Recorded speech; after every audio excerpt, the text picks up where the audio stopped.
Yeah, I think the biggest misconception people have is that this is a funny story. My wife says that when she tells people what I do, is that they say, "Oh, so he's the person that like fixes my Google Sheet when it doesn't work." And she's like, "What do you mean?" She's like, "Well, I have this formula and it's broken, so can I send him an email?"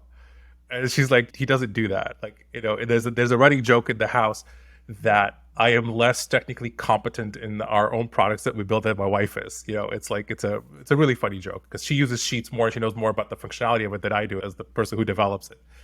So the reality is that no, we don't fix customer sheets. No, we don't look at customer data. Everybody thinks that we sit there and we're going to peek at your secret customer data and we're going to know exactly what your business flow is. And they're like, we will not use Google products because Google knows exactly which customers I'm going after. I'm like, nobody looks at your data, dude. Like, we don't touch it, we don't look at it, we have no way of getting at it. It's like, but if one of us touched your data, we'd be walked out of the building like by the end of the day, like fired. Like, that's like the easiest way to get fired. So we don't do that.